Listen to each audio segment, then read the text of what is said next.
Hello, Brubs. We're back with Buried Alive. The let's see if this works. The terrifying history of our most primal fear by Jan Bondeson. We are going to start chapter 11. What's up, buddy? Oh my god. I never expected you to show up, Bubba. What do you got? Besides 10,000 books, buddy.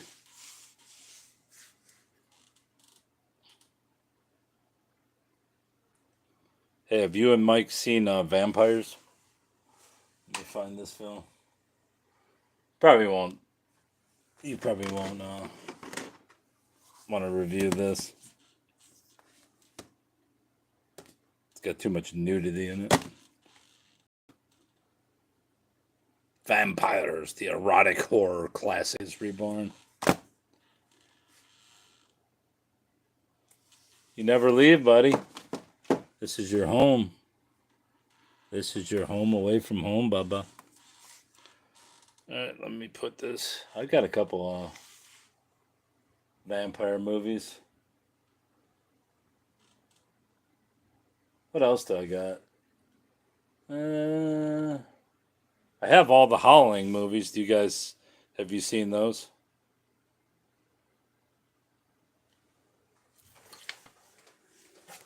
Most of these VHS I bought to sell, but that never happened back in the day. But then I found all these Howling at an estate sale a year or so ago. So I've got like Howling 1 through 5 or 6. I've obviously watched the first and second one. What else do I got? Children shouldn't play with dead things.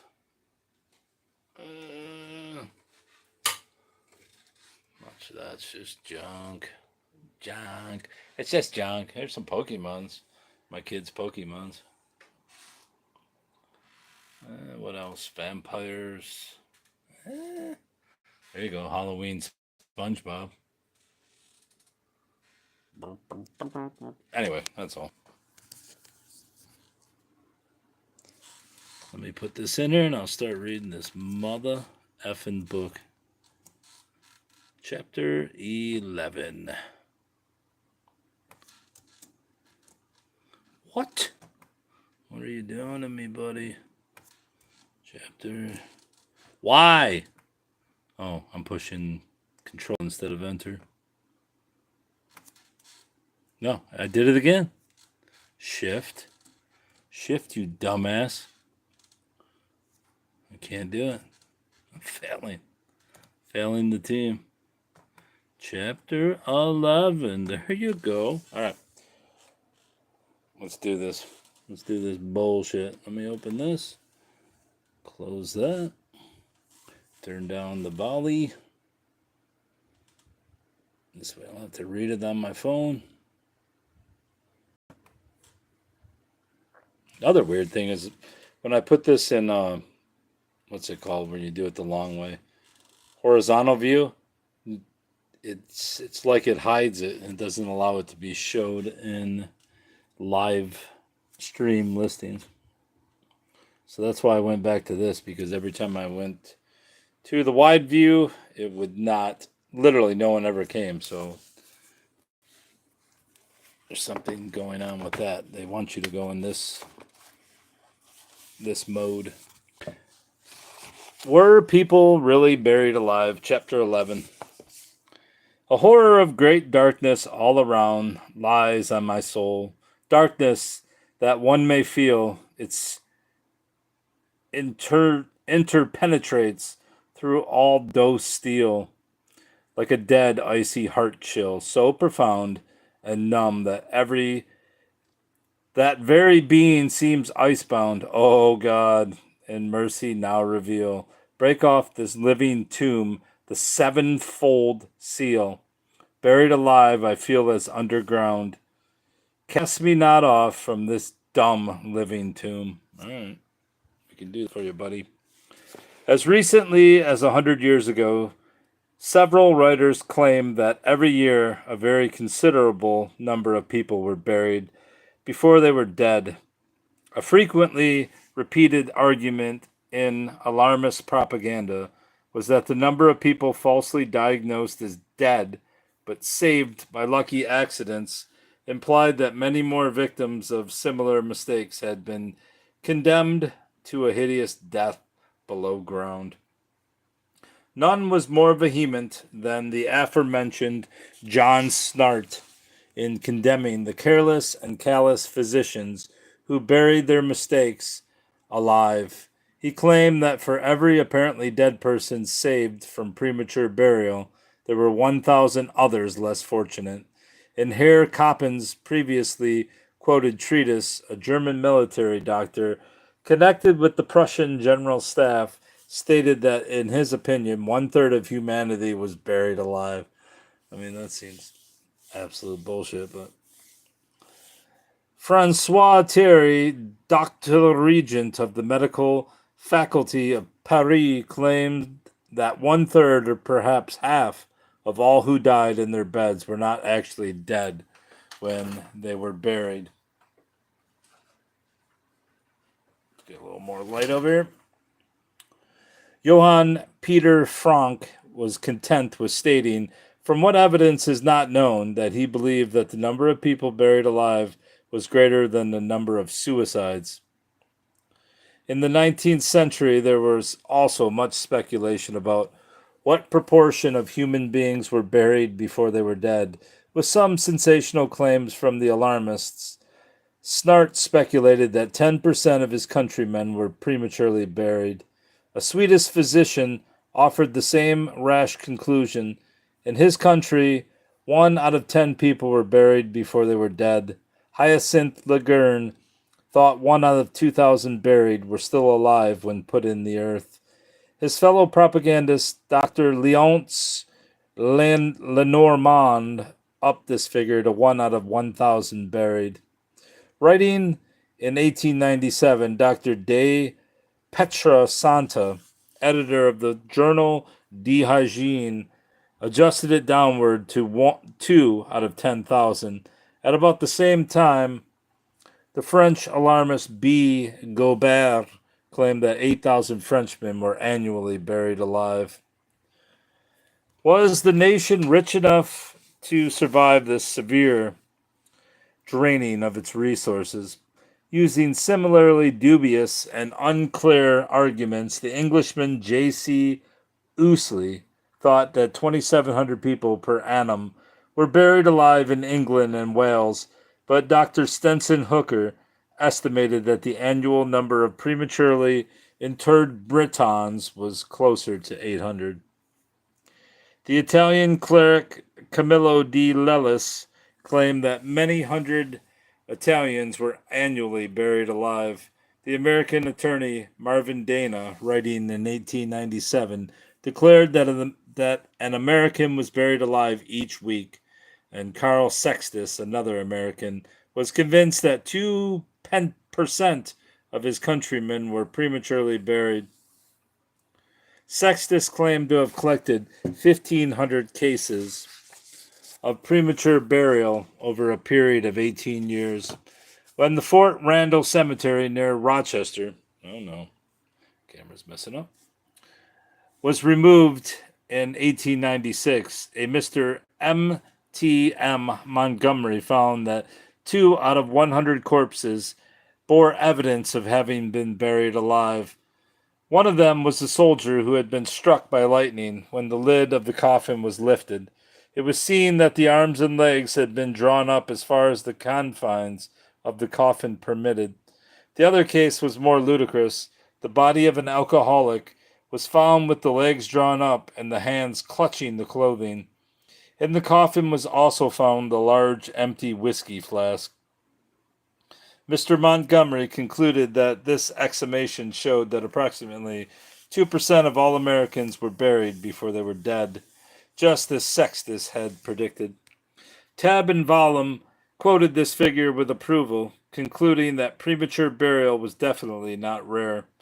They claimed that their own 161 cases and the even greater quantity collected by Franz Hartmann certainly spoke for themselves.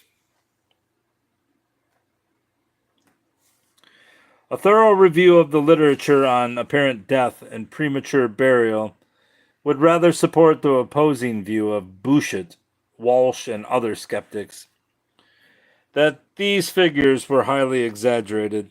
Many of the case reports reproduced by Hartmann and by Tebb and Vallum were brief extracts from newspapers, often told and retold by several papers before reaching the United States. In particular, the from our foreign correspondent type of story, in which the hero is declared dead in the afternoon, is buried alive in the evening, and tells the story of his rescue to the reporters while eating a hearty breakfast the day after, is to be treated with great skepticism.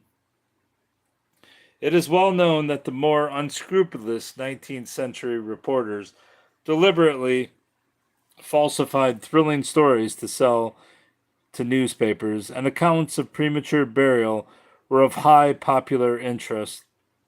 In the 1860s, Eugene Bouchet, Alexander von Hasselt, and other skeptics were able to show many of these newspaper stories to be complete inventions, and to demonstrate that even serious medical treatises on apparent death and premature burial were dependent on them.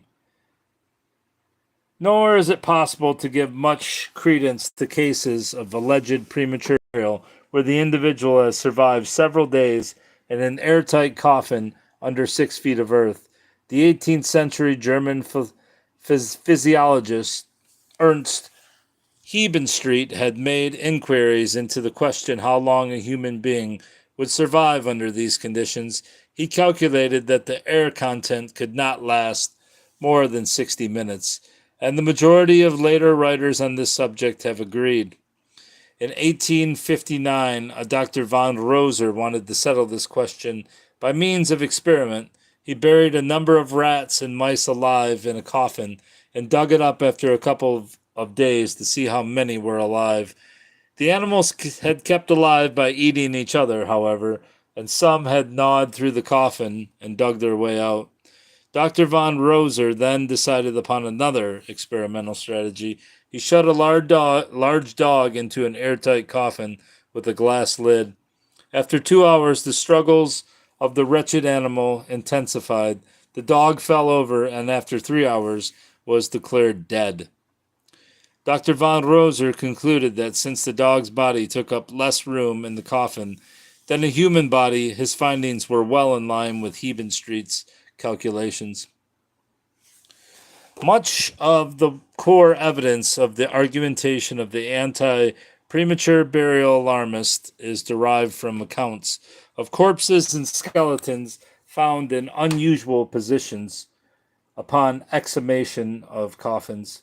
Often the newspaper accounts just said that it was only too apparent that the exhumed wretch must have been buried alive. Of the more detailed accounts, many are wholly unconvincing. Striving for sensational and horrific headlines, the writers made much of a cadaver found, for example, lying on its side. This could just as well be consistent with the coffin being tilted while put into the grave. If the corpse's face was contorted into a horrible grimace, or the arms and legs drawn up, there was ample scope for the imaginative journalist's talents to describe the horrid scuffle in the coffin. But neither of these changes is inconsistent with the natural composition of the body after death. Or is that decomposition? It is well known that after death the corpse's musculature becomes relaxed, accounting for the serene and smiling countenance that has comforted so many of those recently bereaved, and given them the illusion that their dear departed had died at peace with the world. After this stage, cadaveric rigidity sets in, and there is a gradual contortion of the musculature, which may produce a hideous grimace on the face of the cadaver. Trained morticians, well aware of this phenomenon, sometimes have to use various covert operations like cutting tendons and performing silicone injections to maintain the feeble illusion of the beautiful death. The contraction of the muscles of the arms and legs, giving the false impression that the corpse had awakened and tried to push up the coffin lid, is also a perfectly natural phenomenon. The buildup of putrefactive gases inside a corpse is sometimes very considerable, and there are several well described cases of well seasoned corpses actually exploding, like that of King William the Conqueror, or bursting the coffin walls. The phenomenon of a shattered coffin in a vault, as in the Boger case, which I quoted initially to prepare the reader for the horrors lurking inside this book, is thus likely to have a perfectly natural explanation. In a much publicized case from Kronstadt, the skeleton of a boy buried 14 years previously was found lying on the floor beside its coffin. The other coffins in the family vault were also empty and plundered. The premature burial fanatics had a field day imagining the desperate boy searching the coffins of his relatives for food, but the truth must be that grave robbers broke into the vault, which belonged to a well-known and wealthy family, in search of valuables. Other causes of presumed premature burial may have been the result of the interference of body snatchers, who were after fresh bodies for dissection, and who dumped the putrefactive ones back into the coffins without ceremony, or thieves of linen out to steal the shrouds. But I cannot disabuse the reader of all the fanatic fears engendered by the previous chapters. Not even the debunking forensic scientists of the present time have been able to explain a phenomenon reported in a few older instances of suspected premature burial. In addition to the contorted face and drawn up arms and legs, the clenched fists of the cadaver have been full of human hair, pulled out with the roots and matching that on the corpse's head. A recurring theme in many 18th and 19th century reports of alleged premature burial was that the prematurely dead individuals were stated to have gnawed or eaten their own fingers or even their entire arms. Modern forensic medicine has demonstrated that this was most probably due to rodents feeding on the dead body. They usually began at the fingertips and worked their way up the arms toward the torso. In 1966, there arose considerable uproar in the Austrian village of Vorarlberg after it was believed that a groan had been heard from the coffin of an 86-year-old one-legged invalid who had died a few days earlier. The man's son insisted that a doctor be called to open the coffin and examine the body. The discovery that the body had injuries on the face and fingers provoked an outcry that he had been buried alive and had bitten his hands in agony. The body was sent to the Forensic Institute of Innsbruck, where Professor F.J. Holzer examined it closely. He found that rats had gnawed a hole at the foot end of the coffin and had fed on the corpse's face, knee, and fingers. There was no vital reaction, proving that the man had really been dead at the time the rodents made a meal of him. Professor Holzer visited the old man's house, and although the son denied that they had rats, he found 2 large rat holes in the very room where the coffin had been kept. The rats had thus entered the coffin before it was carried to the mortuary. The groaning noise was presumed to have been either one of the rats squeaking or a mewing from one of the cemetery cats. It is well substantiated from other modern observations that rats can cause injuries exactly matching those presumed to have been due to the frantic scuffle of the prematurely buried person, who gnawed his fingers and wounded his face in the desperate struggle to get free. This would almost put the mind at rest were it not for an observation by the 19th century Swedish physician Per Hedenius.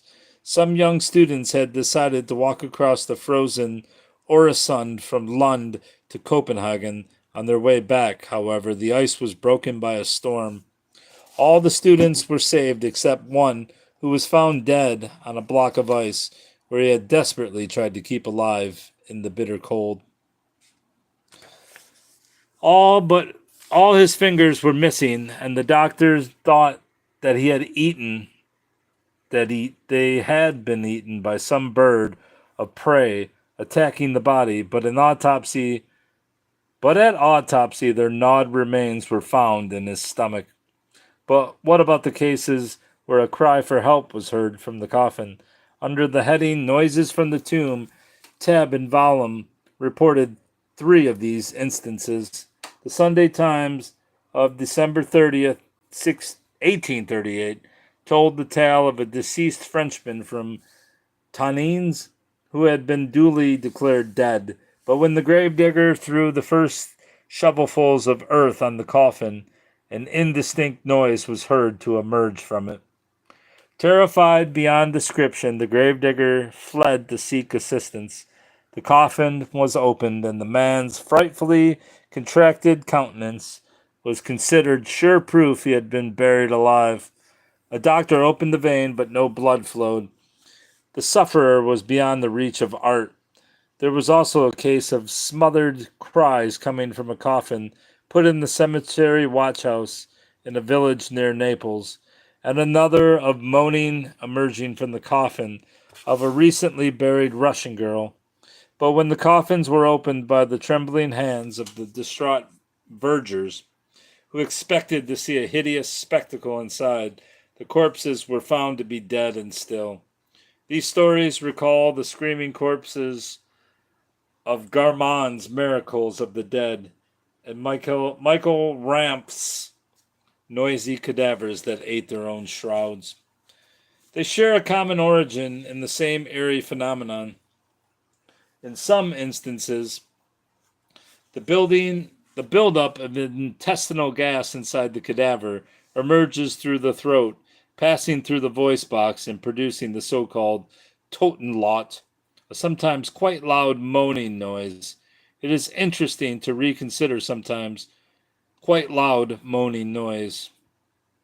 It is interesting to reconsider the famous case of the prematurely buried Madame Blunden of Bastingstoke, whose moaning in her coffin was heard by the plain schoolboys. The contemporary sources state that she was very stout and that the corpse was beginning to smell foully when it was buried. Interestingly, the 18th century popular tradition speaks only about a noise or moan coming from the Blunden vault. The words "take me out of my grave" may well be an invention by the author of the pamphlet News from Basingstoke, who probably wanted to give his readers a proper fright. Confirmatory proof comes from the description of Madame Blunden's body puffing up like a bladder when the coffin was opened. This definitely supports the conclusion that putrefaction was well advanced and the buildup of intestinal gases considerable.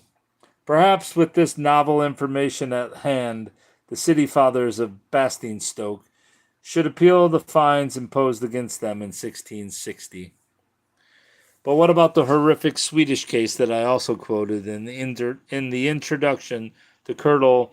The reader's blood. The prematurely buried girl awoke in her coffin, crying out for help, and later gave birth to a child in her dark prison, before perishing in unimaginable tortures. But the groans and moans from the coffin were most probably due to the Totenlaut, just as in the cases discussed above. The buildup of putrefactive gases inside the cadaver would also result in a highly increased intra-abdominal pressure, which in some instances is strong enough to expel an unborn child from the womb. There were, in fact, quite a few such instances in the alarmist literature. Both Hartman and Tabb and Volume provided several, and the newspapers delighted in reproducing and sometimes inventing these horrible anecdotes. In 1901, a pregnant Frenchwoman named Madame Bobin died of yellow fever in a hospital in Pauillac in southwest France and was duly buried. A nurse suspected that the burial had been overly haste. Overly haste. I'm moving over here. Moving over here to better light. Oh, don't fall, Bubba. Don't you fall. Come on. Let's go. As I drag. Foolishly drag. Alright, get the fuck over here.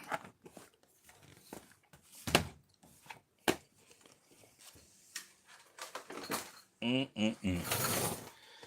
Mm-mm-mm. How the hell do I get this to move? Come on. Where is the hinge? Right there.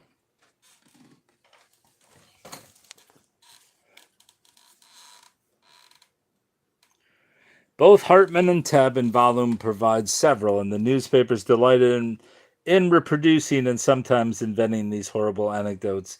In 1901, a pregnant French woman named Madame Bobin died of yellow fever in a hospital in Pauillac in southwest France and was duly buried. A nurse suspected that the burial had been overly hasty, and Madame Bobin's father had the body exhumed. It was found that a child had been born in the coffin, and in the resulting outcry, the prefect and the health officers of the town were fined the equivalent of £8,000 for their neglect. This was probably just as unfair as the Basingstoke sentence 240 years earlier. The Sargabert, or childbirth in a coffin, was actually a well-described phenomenon in the forensic literature well before the time. In 1854, Alexander von Hasselt was called to investigate a case of alleged premature burial in which a woman had given birth to a child in her coffin. He was able to demonstrate that the child had been expelled post-mortem. A mid-19th century German article described a muffled explosion emanating from the coffin of a pregnant woman who had died 24 hours earlier.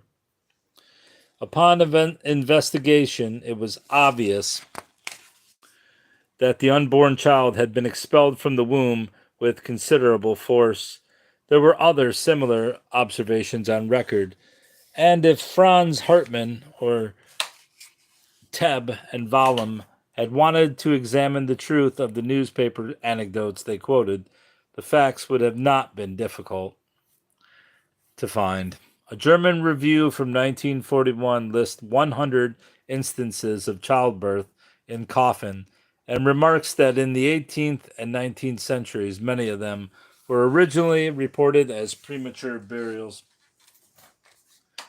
For natural reasons, it has not been possible critically to re-examine the classical cases of purported premature burial.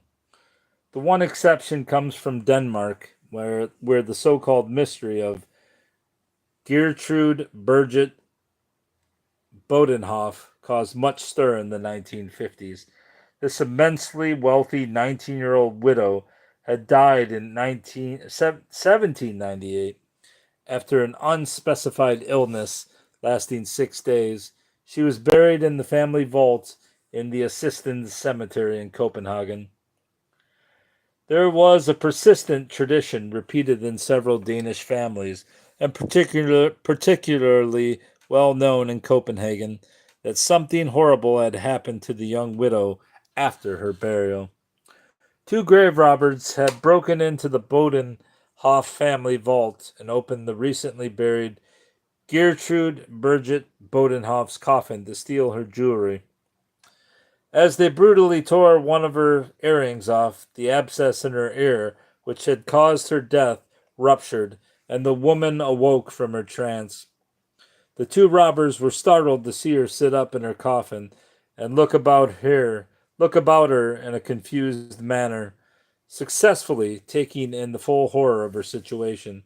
The robbers were tough, determined villains, however, and although the young woman pleaded with them and offered them money and a free passage to America if they let her live. They beat her to death with their shovels and threw her limp body back into the coffin. Dr. Viggo Stark, a Danish writer and physician, was a distant relative of the Bodenhoff family. When very young, he had heard his mother tell the story of how the apparently dead woman had been murdered in the vault, and this tale had naturally made a strong impression on him at this tender age. Much later, in 1952, he decided to find out the truth behind it. According to the tradition, one of the grave robbers had confessed to a priest just before his own death many years after the horrid deed. The names of both the priest and the robber were known. The latter was Christian Musing, head gravedigger at the Assistens Cemetery in Copenhagen. Dr. Stark found out from the cemetery records that Musing lost his job in 1804 after it was found out that he had been involved with a gang of thieves who stole recently buried coffins as firewood. With this corroborative evidence at hand, Dr. Stark applied to have the Bodenhoff family vault opened and Gertrude Bridget Bodenhoff's coffin examined. If she had been brutally beaten to death, as the legend told, there should be fractures to show this. It was also likely that a severe abscess of the ear would have caused irreversible skeletal changes. When the vault door was opened, the coffin could be seen to be in good order. When the lid of Gertrude Birgit Bodenhoff's coffin was taken off, her skeleton appeared undisturbed. No jewelry was found, and Dr. Stark, of course, presumed that the grave robbers had taken it, but there is no record that the woman had been buried with any ring or jewelry except from an old, unverifiable tradition. Medical expertise could find no trace of any fractures, nor of any disease of the ear. There were signs of dental decay of considerable severity. This was rather fancifully presumed to be the cause of death, although the original sources mention nothing about any severe toothache during Gertrude Bridget Bodenhoff's last days above ground. Much was also made of the skeleton's posture, and both Dr. Stark and another medical man thought that the fact that the left foot was pulled up under the right lower leg would indicate that she had moved after being put into the coffin. The discussion about the natural history of putrefaction inside a coffin quoted above would cast a good deal of doubt on this conclusion, however. Although Dr. Stark ended his book on the mystery of Gertrude Bridget Bodenhoff by accepting the old tradition, but with the change that the robbers had strangled, not beaten her to death, he had little factual evidence to support his conclusion. Furthermore, he himself had discovered that her corpse had been kept above ground no fewer than 5 days before burial.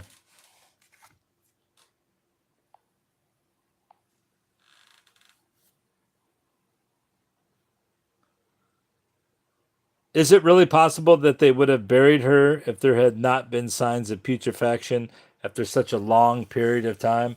Another difficulty was that the grave robber, Musing, who was presumed to have gone to America after the murder, had actually lived peacefully in Copenhagen until his own days were ended. Even members of the Bodenhoff family considered the entire tradition about the premature burial and murder of their kinswoman completely fabulous. Another Danish historian later criticized Dr. Stark's conclusions severely, particularly his unsubstantiated acceptance of Musing as the culprit.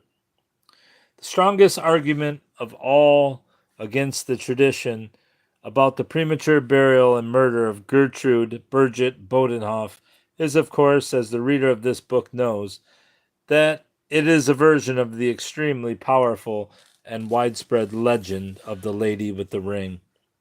After having thus effectively disposed of many of the old horrors of the premature burial canon, we can turn to another crux in the arguments of Hufeland and other 19th century writers, the Shientod or death trance. This obscure condition was described as a perfect counterfeit of death that convinced even experienced doctors that the patient had really expired. The body was ice cold and still, the pulse imperceptible, and the respiratory movements no longer discernible. At the same time, however, the victim could still hear and feel everything that went on in the room.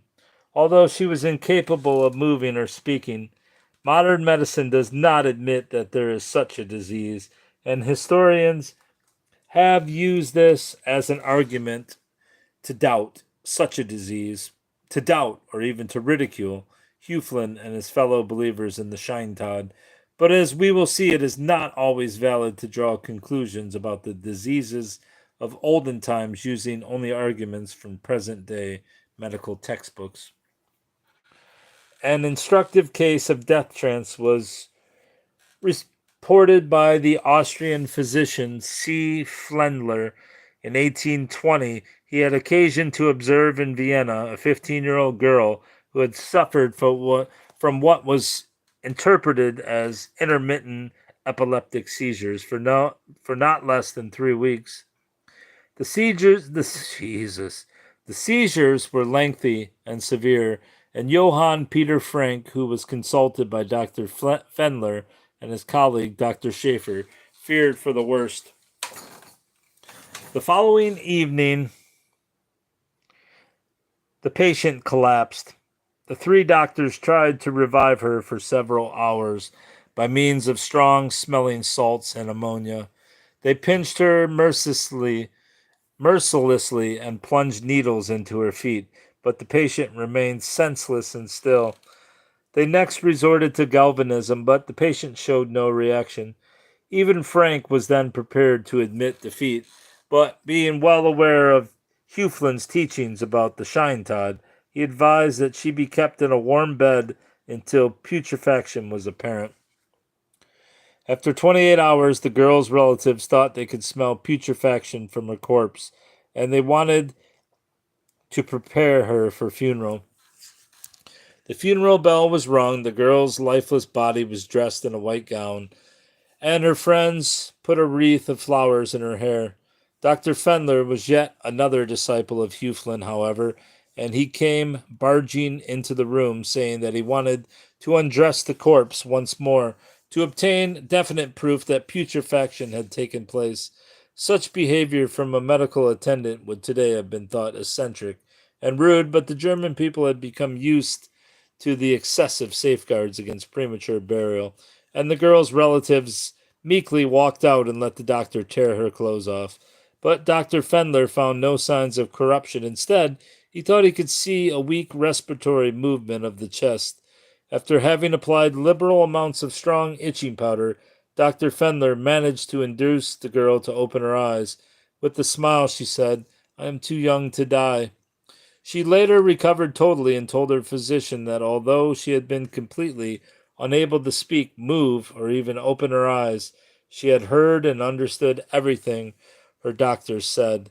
Dr. Fendler did not believe her, but she convinced him by repeating some Latin words used by Frank during the consultation. The most horrific part was when she heard and understood that she was made ready for burial without being able to make it known that she was still alive. There were several other similar cases of death trance in the 19th century.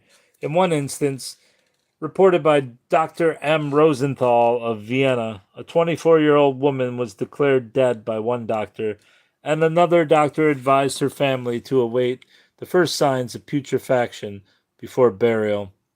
A third, more competent medical attendant could feel no pulsations in the radial artery, and the pupils of the eyes did not contract when a torch was shown into them. There was no respiratory movement of the chest, but the doctor could observe a very slight movement of the sides of the abdomen. After clearing the room of people and shutting the door, he could hear a very weak heartbeat. Vigorous resuscitation was begun, and the woman recovered after 44 hours of Shinetot. She had heard what had occurred during the latest period of her strange disease, and could repeat snippets of conversation spoken in the sick room. The Irish physician Thomas Moore Madden described the case of a young woman who remained in a death trance for 5 days.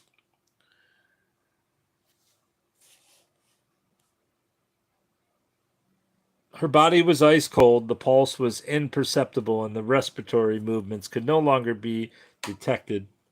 Electric stimulation elicited no reaction, but strong mustard plasters produced vesiccation. Laypersons thought her dead, but Dr. Madden, familiar with the literature on lethargy and morbid somnolence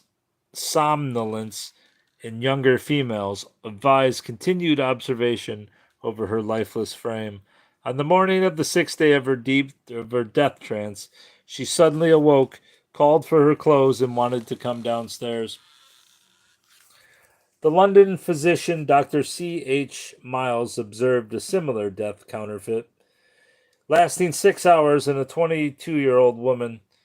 Her temperature was subnormal, her pulse could not be felt, but upon auscultation with a stethoscope, her heart sounds could be indistinctly made out.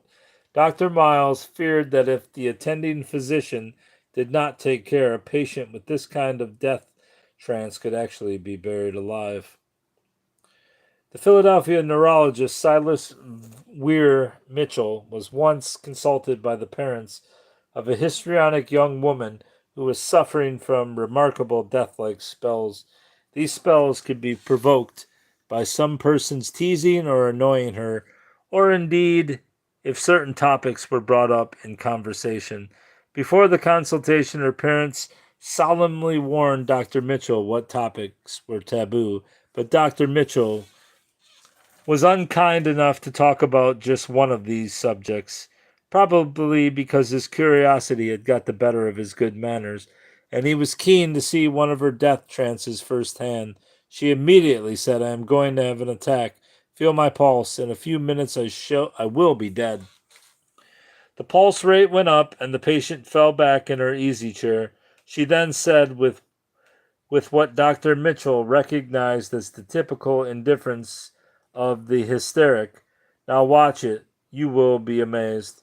Within a few minutes, her pulse rate fell, indeed, completely disappeared, and the heartbeat became inaudible. She grew deathly pale, still and cold, with no perceptible signs of life, and remained in this condition for 2 days, except for short periods when her heart beat very quickly, as it did when she eventually recovered, without the slightest ill effects. It was clear to Dr. Mitchell that this was a disease of the mind rather than of the body. When the famous French neurologist Gilles de la Tourette re-examined some of these remarkable 19th century cases of death trance, he agreed that this was an uncommon hysterical disorder, which he termed lucid hysterical lethargy. A review of the relevant 19th century literature thus clearly shows that Hufelin had been right. There existed a hysterical disorder that matched his description of the shine toad. Like others of the more extreme forms of hysterical conversion, the lucid hysterical lethargy become much more rare. The lucid hysterical lethargy become much more rare, if not altogether extinct in the 20th century. It has been suggested that cataplexy, a variant of narcolepsy causing abrupt and reversible paralysis, could mimic the old Chiantod or apparent death, but the cataleptic attacks in this disorder last at most 30 minutes, and ocular motility and breathing are not disrupted. We have seen that a fair proportion of the old cases of presumed premature burial have a natural explanation. The risk of being buried alive was no doubt greatly exaggerated by the contemporary alarmist writers. So, were there any real instances of people being prematurely buried? We know about a considerable number.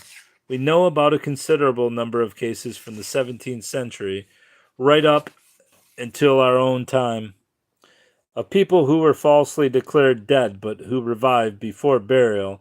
Many of them were vouched for by competent physicians, and their genuineness is not in question. But these narrow escapes are not enough. The individual wanting to poo poo the 18th and 19th century fear of premature burial could not just claim that the vigilance of the doctor in charge or the precautions taken to safeguard against the premature burial had had their desired effects. The post-mortem changes in the cadaver discussed in the previous section make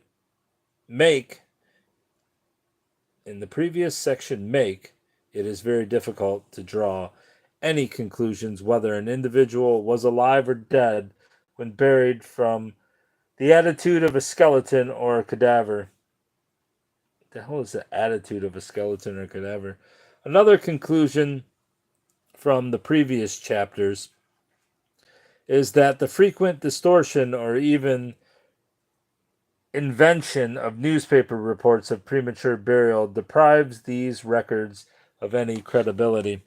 The same goes for the alarmist and premature burial pamphlets of Lenormand, Leguerne, Hartmann, and others of that ilk. We need cases where a living individual was shrouded, coffined, and put into the earth, but later dug up and proved to be alive by an unbiased, competent physician. These are not easy to find. There is a phenomenon in modern science called publication bias, meaning that journals and editors are much more likely to publish positive than negative data. For example, results from a successful trial of a new drug or procedure are much more likely to get published than results from a similar but unsuccessful one. Similarly, a case report gets published if the patient is cured, but is rejected if the patient dies as a result of the treatment. The same forces operated in the 19th century, although not to the extremes of today. Premature burial was an inflamed topic, and particularly after Bouchet's discovery became generally accepted in the 1860s and 1870s. Any physician who actively supported the anti-premature burial activists was considered a traitor by his peers. It would take a brave author and a brave editor to publish a report of a case of a still living person being declared dead by a physician. The strong professional loyalty made it highly compromising for any doctor to name and shame one of his colleagues for a fatal error of this kind.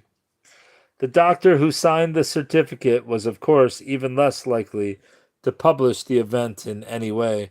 Rather, understandably, there are no case reports on record with titles like, "I falsely diagnosed my patient as dead," or "My patient was buried alive." However, in 1923, the newspaper Schwäbischer Merkur had a short note about a premature burial not far from Stuttgart. Dr. von Jager, a local practitioner who was critical of the Leichenhaus movement, decided to investigate, hoping to prove that the case was a newspaper fiction. He spoke to the people involved, including the doctor who had been called in to help the alleged victim. A 40-year-old shoemaker had been declared dead after a long malady on February 9, 1822, and was buried 3 days later. His family testified that he had looked dead, but there had not been much putrefactive stench and no cadaveric rigidity at all. Because of either professional loyalty or other concerns, Dr. von Jager treaded lightly on the subject of exactly who is local dignitary, who does it say a local dignitary or a medical practitioner had allowed the funeral to go ahead. The man was buried in a 6-foot deep grave. When the gravedigger had almost filled the entire hole with earth, he could hear a hollow sound of knocking coming from the head end of the coffin. Two other men also heard it, and they frenetically started digging to save the man. The soil had been stamped down hard, and it took them almost half an hour before the coffin was broken open. The gravedigger, seeing the man inside move, screamed, "Er lebt! He lives!" The man lay in an unnatural position with the arms drawn up, and when a doctor arrived on the scene, he had to admit that he certainly did not look like a 3-day-old corpse. The man was not cold, and there was no livid spots. When a vein was opened, blood flowed freely and stained the shroud red. Vigorous attempts at resuscitation were begun once the man had been transported to the nearest house. The soles of his feet were cut with a knife and sal ammoniac spirit blown into his nose, but these efforts were fruitless, and late on February 13, the man was buried a second time. Dr. von Jager argued that the corpse might have been turned over in the coffin when a very shaky ox-drawn carriage transported it to the churchyard, and that there were no marks on the hands and feet, but he could not explain the knocking from the coffin, nor why the blood had still flowed from the corpse. Even more sinisterly, the doctor in charge had freely admitted that after the man had been declared dead a second time, his corpse developed rigidity and livid spots exactly like a 1-day-old cadaver. Medical practitioners of this time had considerable knowledge about the post-mortem changes in cadavers, and this information cannot be interpreted in any other way than that the man had been buried alive. Another verified instance of premature burial comes from France in 1867 when cholera was raging in the French department of Morbihan. Is this the guy who died? It's in French. Curious French death certificate reproduced by Dr. Severin Icon in La Presse Médicale of August 17th, 1904, telling that Antoinette Rouzeirol, spinster, aged 21 years, how can the hell can you be a spinster at 21, was declared dead at 3 o'clock in the morning of March 23rd, 1902. The additional writing underneath adds that she was declared to have returned to life at 10 o'clock in the morning the same day.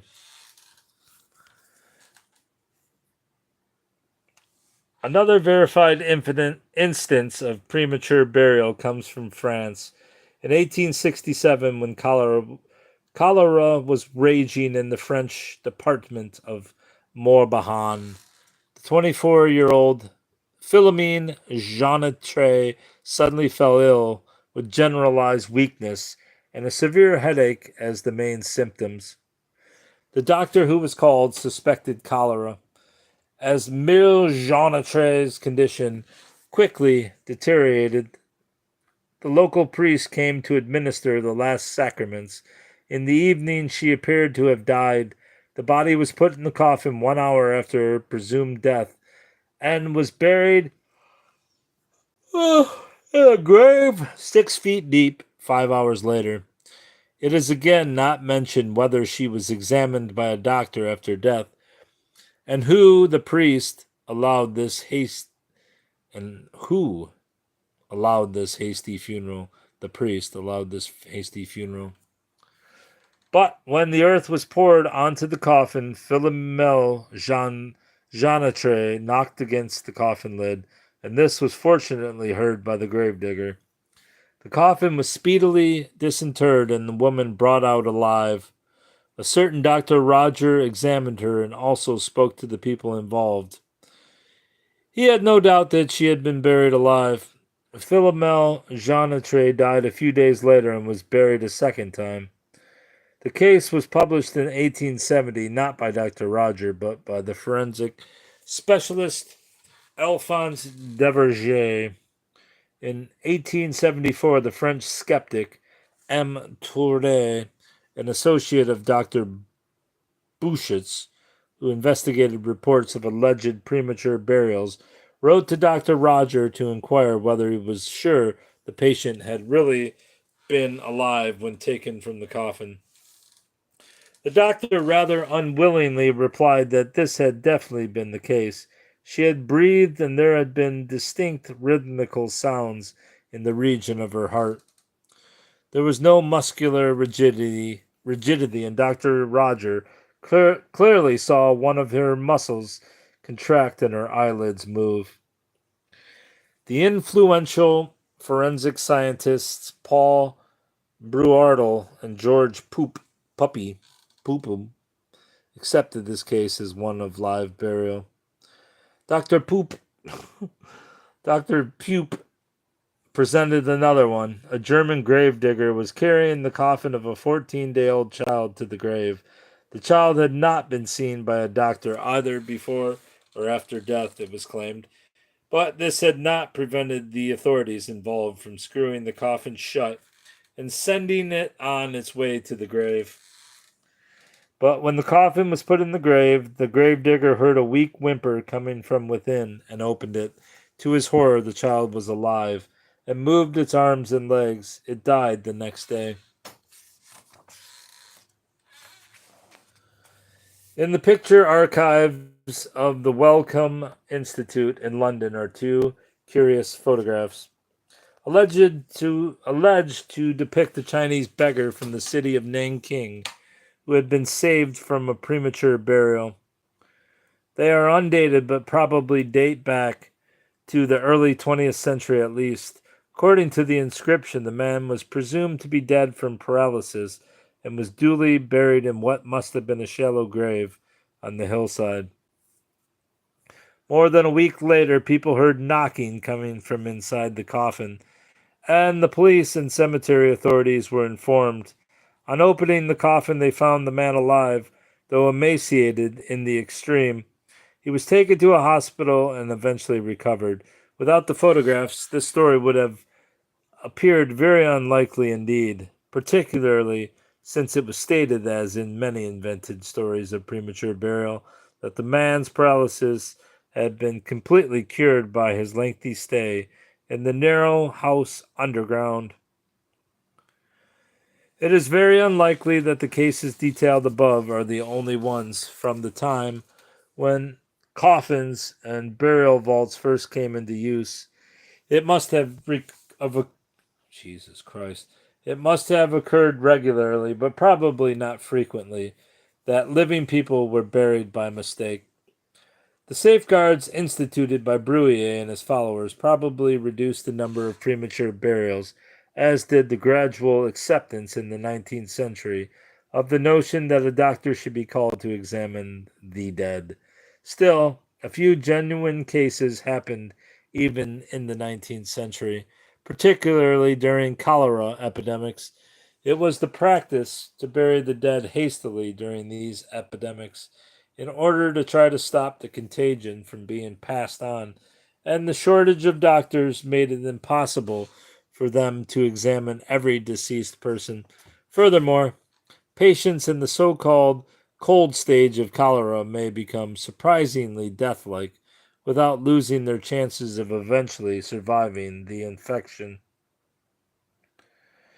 It is no coincidence that the famous painting Inhumation Precipitae by the Belgian artist Antoine Weerts portrays a cholera victim coming to life in his coffin. The sheer number of people dying each year all over the world and the sometimes uncertain methods of declaring people dead in developing countries indeed imply that even today people may be at risk of being prematurely buried. And that's going to be it for now. Where's my damn bookmark? Where's my damn bookmark? Yeehaw!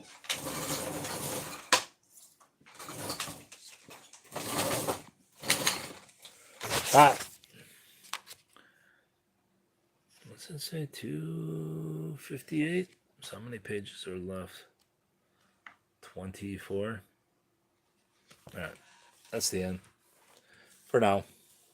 Goodbye, bros.